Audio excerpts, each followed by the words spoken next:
ಹಿಂದಿನ ಭಾಗದಲ್ಲಿ ಸುನೀತಾ ಮತ್ತೆ ಅಂಕಿತ್ ಇಬ್ರು ತಂದೆ ತಾಯಿನ ಮನೆಯಿಂದ ಹೊರಗಾಕಿ ಆಸ್ತಿ ಮನೆ ಅಂತಸ್ತು ಎಲ್ಲಾನು ತಾವೇ ಇಟ್ಕೊಂಡು ಆರಾಮಾಗಿರ್ಬೇಕು ಅಂದ್ಕೊಂಡಿರ್ತಾರೆ. ಆದ್ರೆ ತಂಗಿ ಕೀರ್ತಿ ಅವ್ರ ಪ್ಲಾನ್ ಎಲ್ಲ ಉಲ್ಟಾ ಆಗೋ ಹಾಗೆ ಮಾಡ್ತಾಳೆ.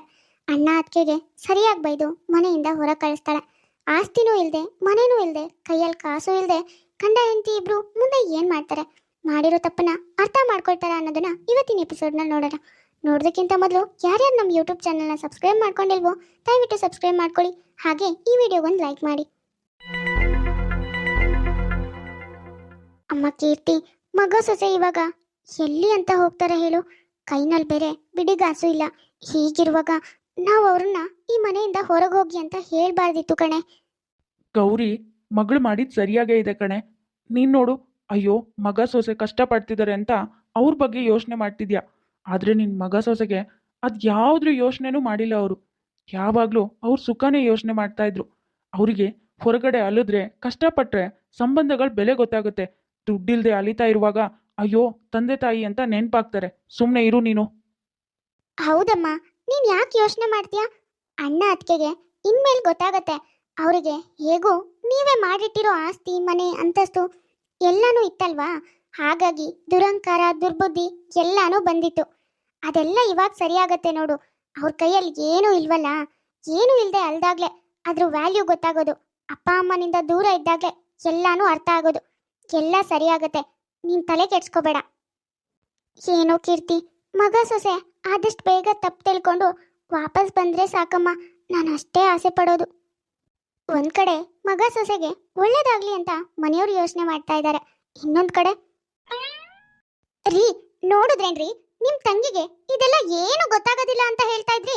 ಯಾವಾಗ ನಾನು ಹೇಳಿದ್ರು ಇದೇ ಮಾತು ಹೇಳ್ತಾ ಇದ್ರಿ ತಾನೆ. ಇವಾಗ ನೋಡಿ, ಆಸ್ತಿ ಮನೆ ಎಲ್ಲಾನು ಅವಳ ಹೆಸರಿಗೆ ಮಾಡ್ಕೊಂಡು ನಮ್ಮನ್ನ ಬೀದಿಗೆ ತಳ್ಬಿಟ್ಲು. ಎಲ್ಲ ನಿನ್ನಿಂದಾನೇ ಆಗಿದ್ದು ಕಣೆ. ಹೋಗ್ಲಿ, ಇವಾಗ ಮುಂದೆ ಏನ್ ಮಾಡೋದು ಅಂತ ಹೇಳು. ಕೈನಲ್ಲಿ 4 ಕಾಸಿಲ್ಲ. ಹೀಗೆ ಆದ್ರೆ ತಿನ್ನೋದಕ್ಕೂ ಇರೋದಿಲ್ಲ ಕಣೆ. ಅಯ್ಯೋ, ಯಾಕ್ರಿ ಚಿಂತೆ ಮಾಡ್ತೀರಾ? ನನ್ನ ತಾಯಿ ಮನೆ ಇಲ್ವಾ ನಮಗೆ ಅಂತ? ಏನೋ ಮನೆಯಿಂದ ಹೊರಗೆ ಹಾಕಿದ ಕೂಡ್ಲೇನೆ ನಾವು ಬೀದಿನಲ್ಲಿ ಬೀಳ್ತೀವಿ ಅನ್ಕೊಂಡಿದ್ದಾಳೆ ನಿಮ್ ತಂಗಿ. ಆದ್ರೆ ನಮಗ್ ನಮ್ ತಾಯಿ ಮನೆ ಇದೆ, ಬನ್ನಿ ನಾವಲ್ಲೇ ಆರಾಮಾಗಿರೋಣ. ಅಂಕಿತ್ ಈಗ ಮನೆಯಿಂದ ಅಂತೂ ಹೊರಗೆ ಹಾಕ್ಬಿಟ್ರು. ಇವಾಗ ಏನ್ ಮಾಡೋದು, ಹೇಗ್ ಉಳ್ಕೊಳ್ಳೋದು ಅಂತ ಯೋಚನೆ ಮಾಡ್ತಾ ಇರುವಾಗ ಸುನೀತಾ ತನ್ನ ತಾಯಿ ಮನೆಗೆ ಹೋಗೋಣ ಬನ್ನಿ ಅಂತ ಅವ್ರನ್ನ ಕರ್ಕೊಂಡು ಹೋಗ್ತಾಳೆ. ಅಯ್ಯೋ ದೇವ್ರೆ, ಇದೇನೇ ಹೇಳ್ತಿದ್ಯಾ ಸುನೀತಾ? ಅಲ್ಲ ಕಣೆ, ಆಸ್ತಿ ಮನೆ ಎಲ್ಲಾನು ನಿನ್ ಹೆಸರಿಗೆ ಬರ್ಕೊಂಡು ಆಮೇಲೆ ಅವರಿಬ್ರು ಗಂಡ ಹೆಂಡತಿನ ಏನಾದ್ರೂ ಮಾಡ್ಕೊಂಡು ಮನೆಯಿಂದ ಹೊರಗೆ ಹಾಕ್ತೀನಿ ಅಂತ ಹೇಳ್ತಿದ್ದೆ. ಆದ್ರೆ ಇದೇನೇ ಇದು? ಇವಾಗ ಎಲ್ಲಾನು ಕಳ್ಕೊಂಡು ಇಲ್ಲಿಗೆ ಬಂದಿದ್ಯಲ್ಲ ಸೂರು ಉಡ್ಕೊಂಡು. ಅಮ್ಮ, ಇವಾಗೇನು ಎಲ್ಲ ಕೇಳ್ಕೊಂಡು ಇಲ್ಲೇ ಹೀಯಾಳಿಸ್ತಾ ನಿಂತಿರ್ತೀಯೋ ಅಥವಾ ಒಳಗ್ ಬರೋದಕ್ಕೂ ಬಿಡ್ತೀಯೋ? ಅಯ್ಯೋ, ಈ ಕೋಪಕ್ಕೇನ್ ಕಡಿಮೆ ಇಲ್ಲ ನೀನು. ಸರಿ, ಒಳಗ್ ಬನ್ನಿ. ಅರೆ, ಇದೇನಮ್ಮ ಇದು? ಮಗಳು ಅಳಿಯ ಇಬ್ರು ಬೆಳಗ್ಗೆ ಬೆಳಗ್ಗೆನೆ ಬಂದಿದ್ದಾರೆ. ನನಗೆ ಹೇಳಲೇ ಇಲ್ಲ ನೀನು ಮಗಳು ಅಳಿಯ ಬರ್ತಾರೆ ಇವತ್ತು ಮನೆಗೆ ಅಂತ. ಅಯ್ಯಯ್ಯೋ, ಇವಾಗ ಇವನಿಗಿರೋ ವಿಷಯ ಗೊತ್ತಾದ್ರೆ ಆಮೇಲೆ ಏನಿಲ್ಲ, ಇವ್ರ ಜೊತೆಗೆ ನನ್ನ ಕೂಡ ಮನೆಯಿಂದ ಹೊರಗೆ ಕಳಿಸ್ಬಿಡ್ತಾನೆ ಅಷ್ಟೆ. ಹೇಗಾದ್ರೂ ಮಾಡಿ ಸುಳ್ಳು ಹೇಳಿ ಈ ವಿಷಯ ಗೊತ್ತಾಗದೆ ಇರೋ ಹಾಗೆ ಮಾಡಬೇಕು. ಇಲ್ಲಾಂದ್ರೆ ಮುಗೀತು ನನ್ನ ಕತೆ. ಅಮ್ಮ, ನಾನು ಅವಾಗಿಂದ ಕೇಳ್ತಾನೆ ಇದ್ದೀನಿ, ನೀನ್ ಏನ್ ಯೋಚನೆ ಮಾಡ್ತಿದ್ಯಾ? ಅಯ್ಯೋ, ಅದೇನಿಲ್ವೋ, ಹಾಗೆ ಸುಮ್ಮನೆ ನಮ್ಮನ್ನೆಲ್ಲ ನೋಡ್ಕೊಂಡು ಹೋಗೋಣ ಅಂತ ಬಂದಿದಾರಂತೆ. ಸ್ವಲ್ಪ ದಿನ ಇದ್ದು ಹೋಗೋರಂತೆ, ಮನೆಗೆ ಬನ್ನಿ ಅಂತ ನಾನು ಮೊನ್ನೆ ಹೋದಾಗ ಹೇಳಿದ್ದೆ. ಹಾಗಾಗಿ ಅವ್ರು ಇವತ್ತೇ ಬಂದ್ಬಿಟ್ಟಿದ್ದಾರೆ ಅಷ್ಟೇ. ಅರೆ, ಅತ್ತೆ ಯಾಕೋ ತುಂಬಾ ಯೋಚನೆ ಮಾಡಿ ಹೇಳ್ತಿದಾರಲ್ಲ. ಅಂದ್ರೆ ಅವ್ರ ಮನೇಲಿ ಏನೋ ಆಗಿದೆ. ಏನಾಗಿದೆ ಅಂತ ಕೀರ್ತಿನ ಹೋಗಿ ಕೇಳಬೇಕು. ಏನ್ ಮಾಡಿ ಬಂದಿದ್ದಾಳೋ ಪಾಪ, ಅಲ್ಲಿ ಏನ್ ಸಂಕಟ ಪಡ್ತಿದಾರೋ ಏನೋ. ಸುನೀತಾ ಮತ್ತೆ ಅಂಕಿತ್ ಇಬ್ರು ಮನೆಗೆ ಲಗೇಜ್ ಸಮೇತ ಬಂದಿರೋದು. ಅತ್ತೆ ಯಾಕೋ ತಡವಾರಿಸ್ತಾ ಇರೋದು ಇದನ್ನೆಲ್ಲ ನೋಡಿ ಸುನೀತನದ್ಕೆ ಲಲಿತನಿಗೆ ಡೌಟ್ ಶುರುವಾಗತ್ತೆ. ಹಾಗಾಗಿ ಕೀರ್ತಿಗೆ ಫೋನ್ ಮಾಡಿ ಎಲ್ಲ ವಿಷಯನೂ ತಿಳ್ಕೊತಾಳೆ. ಓ, ಅಂದ್ರೆ ಇದಾ ವಿಷಯ? ಇದಕ್ಕೇನಾ ಗಂಡ ಹೆಂಡತಿ ಇಬ್ರು ಲಗೇಜ್ ಸಮೇತ ಬೆಳಗ್ಗೆ ಬೆಳಗ್ಗೆನೆ ಬಂದಿರೋದು? ಇರ್ಲಿ ಇರ್ಲಿ, ಇವ್ರಿಗೆ ಹೇಗ್ ಬುದ್ಧಿ ಕಲ್ಸ್ಬೇಕೋ ಹಾಗೆ ಬುದ್ಧಿ ಕಲ್ಸೋಣ. ಹೀಗೆ 1 ವಾರ ಕಳೀತಾರೆ. 1 ವಾರ ಆದ್ಮೇಲೆ ನೋಡ್ರಿ, ನಿಮ್ ತಾಯಿಗೆ ನಾನೇ ಕೋಲ್ಡ್ ಬೇಯಿಸಾಕ್ಬೇಕು ಅಂತದ್ರಲ್ಲಿ ಇವಾಗ ನಿಮ್ ತಂಗಿ ಬೇರೆ ತಂಗಿ ಗಂಡ ಬೇರೆ ಬಂದಿದ್ದಾರೆ. ಈ ಮನೆ ಏನ್ ಧರ್ಮಛತ್ರನ? ಹೋಗೋ ಬರೋರ್ ಎಲ್ರಿಗೂ ಬೇಯಿಸಿ ಹಾಕ್ತಾ ಕೂರೋದಕ್ಕೆ. ಸಾಕ್, ಬಾಯ್ ಮುಚ್ಚು ಲಲಿತಾ. ಅವರೆಲ್ಲ ನನ್ನ ಫ್ಯಾಮಿಲಿಯವರು ಕಣೆ. ನನ್ನ ಮನೆಯವ್ರು ನನ್ನ ಮನೇಲಿಲ್ದೆ ಮತ್ತೆ ಎಲ್ಲಿರ್ತಾರೆ? ಅವ್ರನ್ನ ಹಾದಿಲ್ ಹೋಗೋರು ಬೀದಿಲ್ ಹೋಗೋರು ಅಂತೆಲ್ಲ ಹೇಳ್ಬೇಡ. ಹಾಗಂತ ನಾನ್ ಎಲ್ರೂ ಸೇವೆ ಮಾಡ್ಕೊಂಡು ಕೂರೋದಕ್ಕಾಗಲ್ಲ. ನೋಡಿ, ನಿಮ್ ತಾಯಿನ ತಂಗಿ ಗಂಡನ ಎಲ್ಗಾದ್ರೂ ಕಳ್ಸಿ, ನನ್ಗಂತೂ ಆಗಲ್ಲ ಅವ್ರ ಸೇವೆ ಮಾಡ್ತಾ ಕೂರೋದಕ್ಕೆ. ನಾನ್ ಮಾಡೋದು ಇಲ್ಲ. ಏನೇ ಏನೇ ದುರಂಕಾರದಲ್ಲಿ ಮಾತಾಡ್ತಾ ಇದೆಯಲ್ಲ? ಇಷ್ಟೆಲ್ಲ ಈ ಮನೇಲಿ ನಿನಗೆ ಸೌಲಭ್ಯ ಇದೆ ಅಂದ್ರೆ ಅದೆಲ್ಲ ಎಲ್ಲಿಂದ ಬಂದಿರೋದು ಅನ್ಕೊಂಡಿದ್ಯಾ?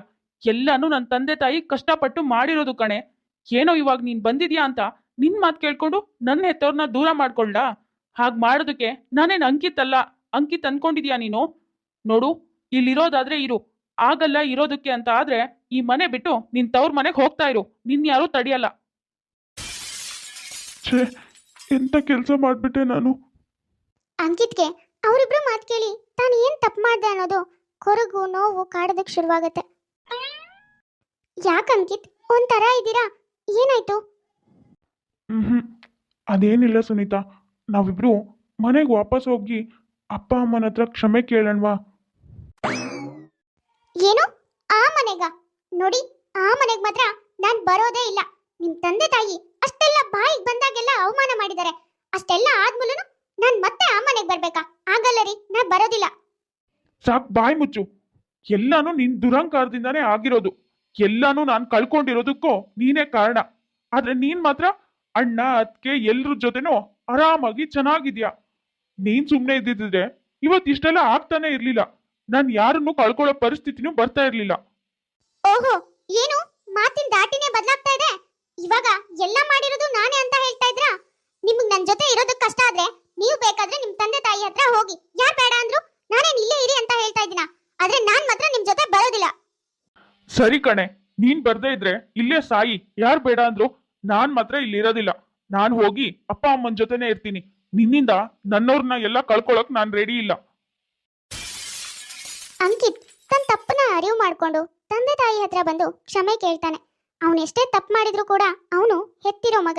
ಹಾಗಾಗಿ ಶ್ರೀನಿವಾಸ್ ಮತ್ತೆ ಗೌರಿ ಕ್ಷಮಿಸ್ತಾರೆ. ಆದ್ರೆ ಸುನೀತಾ ಮಾತ್ರ ಕೋಪ ಮಾಡ್ಕೊಂಡು ತಾಯಿ ಮನೇಲೇ ಇರ್ತಾಳೆ. ಅರೆ, ಇದೇನೇ ಇದು? ಅಡ್ಗೆನೆ ಮಾಡಿಲ್ಲ? ಯಾಕೆ ಲಲಿತಾ? 10 ಗಂಟೆ ಆಯ್ತು, ಇನ್ನು ಅಡ್ಗೆ ಏನು ಮಾಡೇ ಇಲ್ಲ. ಊಟ ಗೀಟ ಮಾಡಲ್ವೇನೆ? ಯಾಕೆ ಅಂದ್ರೆ ಮನೇಲಿ ನೀವು ಇದ್ದೀರಾ ತಾನೆ? ಮನೆ ಎಲ್ಲ ಕೆಲ್ಸನೂ ಯಾವಾಗ್ಲೂ ನಾನೇ ಮಾಡ್ಬೇಕಾ? ನಾನೊಬ್ಳೇ ಈ ಮನೇಲಿ ಇಲ್ಲ. ನಾನೇನ್ ಈ ಮನೆಗ್ ಕೆಲ್ಸಕ್ ಬಂದಿಲ್ಲ. ನೀವು ಮನೇಲಿ ಇದ್ದೀರಾ ತಾನೆ? ಇನ್ಮೇಲಿಂದ ಎಲ್ಲ ಕೆಲ್ಸನೂ ನೀವು ಮಾಡಿ. ನೀವು ಮಾಡಿದ್ರೆ ಏನ್ ಸೌದೋಗಲ್ಲ ನೀವು.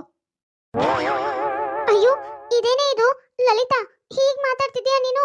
ಯಾವತ್ತು ನೀನ್ ಈ ತರ ಎಲ್ಲ ಮಾತಾಡಿದ್ದೆಲ್ಲ ನೋಡೇ ಇಲ್ಲ. ಇವತ್ ಯಾಕೆ ಹೀಗ್ ಮಾತಾಡ್ತಿದ್ಯಾ? ಯಾಕತ್ತೆ? ನಾನ್ ಹೀಗ್ ಮಾಡಿದ್ರೆ ತಾನೆ ಗೌರಿ ಆಂಟಿಗೆ ಅಲ್ಲಿ ನಿಮ್ ಮಗಳಿಂದ ಅದೆಷ್ಟು ನೋವಾಗ್ತಿದೆ ಅಂತ ನಿಮ್ಗೂ ಅರ್ಥ ಆಗೋದು. ನಾನ್ ಹೀಗ್ ಮಾಡಿಲ್ವಲ್ಲ, ಅದಕ್ಕೆ ನಿಮ್ಗಿದೆಲ್ಲ ಯಾವ್ದು ಎಕ್ಸ್ಪೀರಿಯನ್ಸ್ ಇಲ್ಲ. ಅದಕ್ಕೆ ನಿಮ್ ಮಗಳಿಗೆ ಬುದ್ಧಿ ಹೇಳೋದ್ ಬಿಟ್ಟು ಇನ್ನು ಕೆಟ್ಟ ಬುದ್ಧಿನೇ ಹೇಳ್ತಾ ಇದ್ದೀರಾ. ಅಲ್ಲ ಅತ್ತೆ, ನಿಮ್ ಮಗಳಿಗೆ ಬುದ್ಧಿ ಹೇಳಿ ಮನೆಗೆ ವಾಪಸ್ ಕಳ್ಸೋದ್ ಬಿಟ್ಟು ನೀವು ಅವಳಿಗೆ ಸಪೋರ್ಟ್ ಮಾಡ್ಕೊಂಡು ಇದೇ ಮನೇಲಿ ಇಟ್ಕೊಂಡಿದ್ದೀರಲ್ಲ. ಮುಂದೆ ಒಂದಿನ ನಿಮ್ಮನ್ನು ನಿಮ್ ಮಗ ಸೊಸೆ ಬಿಟ್ಟು ದೂರ ಹೋದ್ರೆ ಅದು ಎಷ್ಟು ನೋವಾಗುತ್ತೆ ಹೇಳಿ? ಅವರಿಗೂ ಹಾಗೆ ನೋವಾಗುತ್ತೆ ತಾನೆ? ನಿಮಗೊಂಥರ ನ್ಯಾಯ, ಬೇರೆಯವ್ರಿಗೊಂಥರ ನ್ಯಾಯ. ನಿಮ್ ಬದುಕು ತುಂಬಾ ಚೆನ್ನಾಗಿರ್ಬೇಕು. ಆದ್ರೆ ಅತ್ತೆ ಸೊಸೆ ಮಗಳು ಮನೇಲಿ ಏನಾದ್ರೂ ಚಿಂತೆ ಇಲ್ಲ. ಮಗಳು ಒಬ್ಳು ಚೆನ್ನಾಗಿದ್ರೆ ಸಾಕು. ಆದ್ರೆ ನಿಮ್ ಮನೇಲಿ ಹಾಗಲ್ಲ. ಮಗ ಸೊಸೆ ಅತ್ತೆ ಎಲ್ರೂ ಒಟ್ಟಿಗೆ ಇರ್ಬೇಕಲ್ವಾ? ಅದ್ ಯಾಕತ್ತೆ ಹೀಗ್ ಮಾಡ್ತೀರಾ? ನಿಮ್ಮಿಂದಾನೇ ನಿಮ್ ಮಗಳು ಹಾಳಾಗಿರೋದು. ನೀವು ಕರೆಕ್ಟಾಗಿ ಬುದ್ಧಿ ಹೇಳಿದಿದ್ರೆ ಇಷ್ಟೆಲ್ಲ ಆಗ್ತಾನೆ ಇರ್ಲಿಲ್ಲ. ನಿಮ್ ಮನೇಲಿ ನಿಮ್ ಸೊಸೆ ನಿಮ್ಮನ್ನ ಕೂರ್ಸ್ಬಿಟ್ಟು ಊಟ ಹಾಕ್ಬೇಕು. ನಿಮ್ ಹತ್ರ ಯಾವ ಕೆಲ್ಸನೂ ಮಾಡಿಸ್ಬಾರ್ದು, ಅವಾಗ ಚಂದ. ಆದ್ರೆ ನಿಮ್ ಮಗಳ ಮನೇಲಿ ಮಾತ್ರ ನಿಮ್ ಮಗಳ ಅತ್ತೆ ಎಲ್ಲಾ ಕೆಲ್ಸನೂ ಮಾಡ್ಬೇಕು, ನಿಮ್ ಮಗಳನ್ನ ಕೂರ್ಸ್ಬಿಟ್ಟು ಊಟ ಹಾಕ್ಬೇಕು. ಇದ್ ಯಾವ ನ್ಯಾಯ ಅತ್ತೆ? ನಿಮ್ಗೆ ಇದ್ ಸರಿ ಅನ್ಸತ್ತಾ? ನೋಡಿ ಅತ್ತೆ, ಮದ್ವೆ ಆಗಿ ನಾವು ಒಂದ್ ಮನೆಗೆ ಹೋಗಿದೀವಿ ಅಂದ್ರೆ ಅದು ನಮ್ ಸಂಸಾರ. ನಾವು ಅದನ್ನ ನಿಭಾಯಿಸ್ಬೇಕು. ಕಷ್ಟನೋ ಸುಖನೋ ಒಟ್ಟಿಗಿರ್ಬೇಕು. ಅದ್ ಬಿಟ್ಟು ಹೀಗೆ ನಮ್ದೇ ಮಾಡೋಕ್ ಹೋಗಿ ನಮ್ಮವ್ರನ್ನ ಎಲ್ಲರನ್ನೂ ದೂರ ಮಾಡ್ಕೊಳ್ಳೋದಲ್ಲ. ನಿಮ್ ಮಗಳಿಗೆ ನೀವಾದ್ರೂ ಇನ್ಮೇಲಾದ್ರೂ ಬುದ್ಧಿ ಹೇಳಿ. ಇಲ್ಲ ಅಂದ್ರೆ ಹೀಗೆ ಆದ್ರೆ ಅವಳ ಜೀವನ ಅವಳು ಹಾಳು ಮಾಡ್ಕೋತಾಳೆ. ಅದ್ರ ಜೊತೆಗೆ ನೀವು ಸೇರಿ ಹಾಳು ಮಾಡ್ತಾ ಇದ್ರ ಅಷ್ಟೇ. ಲಲಿತಾ ಅತ್ತೆ ಜೊತೆಗೆ ಮಾತಾಡ್ತಾ ಇರೋದನ್ನ ಕೇಳಿಸ್ಕೊಂಡು ಸುನೀತನಿಗೆ ತುಂಬಾನೇ ಬೇಜಾರಾಗತ್ತೆ. ತಾನು ಆ ತಕ್ಷಣ ಏನ್ ತಪ್ಪು ಮಾಡಿದ್ದೆ ಅನ್ನೋದು ಅರ್ಥ ಆಗತ್ತೆ. ಅದೇ ತಕ್ಷಣ ಗಂಡನ ಮನೆಗೆ ವಾಪಸ್ ಹೋಗ್ತಾಳೆ.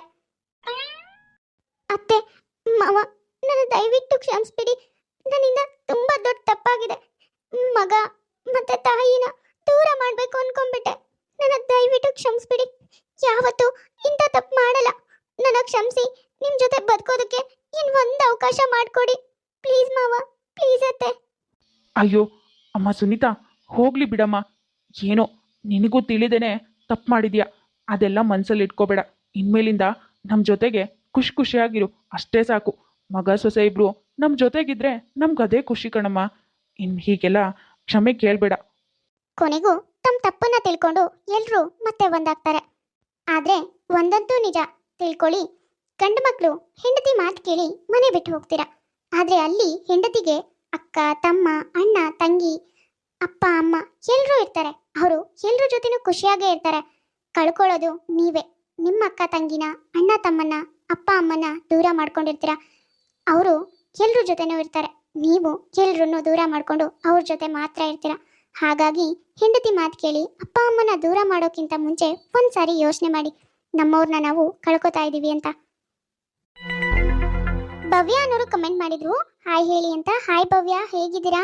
ಹಾಗೆ ಸ್ವಪ್ನ ಅನ್ನೋರು ಕಮೆಂಟ್ ಮಾಡಿದ್ರು ಹಾಯ್ ಹೇಳಿ ಅಂತ. ಹಾಯ್ ಸ್ವಪ್ನ, ಹೇಗಿದ್ದೀರಾ? ನೋಡಿದ್ರಲ್ಲ ವೀಕ್ಷಕರೇ, ಇವತ್ತಿನ ನಮ್ಮ ವಿಡಿಯೋ ಸ್ವಲ್ಪನಾದ್ರೂ ಇಷ್ಟ ಆಗಿದ್ರೆ ಪ್ಲೀಸ್ ನಮ್ಮ ಚಾನಲ್ನ ಸಬ್ಸ್ಕ್ರೈಬ್ ಮಾಡ್ಕೊಳ್ಳಿ, ಲೈಕ್ ಮಾಡಿ, ಶೇರ್ ಮಾಡಿ, ಹಾಗೆ ಕಮೆಂಟ್ ಮಾಡಿ. ತುಂಬಾ ಜನ ಹಾಗೆ ವಿಡಿಯೋಸ್ ನೋಡ್ತಾ ಇದ್ದೀರಾ. ಯಾರ್ಯಾರು ಹಾಗೆ ವಿಡಿಯೋಸ್ ನೋಡ್ತಾ ಇದ್ರು ದಯವಿಟ್ಟು ಸಬ್ಸ್ಕ್ರೈಬ್ ಮಾಡ್ಕೊಳ್ಳಿ. ಹಾಗೆ ಪಕ್ಕದಲ್ಲೇ ಇರೋ ಬೆಲ್ ಐಕಾನ್ನ ಕ್ಲಿಕ್ ಮಾಡಿ ಆಲ್ ಅನ್ನೋದನ್ನ ಸೆಲೆಕ್ಟ್ ಮಾಡಿ. ನೆಕ್ಸ್ಟ್ ಯಾವುದೇ ವಿಡಿಯೋ ಹಾಕಿದ್ರು ನೋಟಿಫಿಕೇಶನ್ ಬರುತ್ತೆ. ನೋಟಿಫಿಕೇಶನ್ ಮೂಲಕ ನೀವು ವಿಡಿಯೋನ ನೋಡ್ಬೋದು. ಸರಿ ವೀಕ್ಷಕರೇ, ನಾನಿನ್ನ ಹೊರಡ್ತೀನಿ. ನೆಕ್ಸ್ಟ್ ವಿಡಿಯೋದಲ್ಲಿ ಮತ್ತೆ ಸಿಗೋಣ.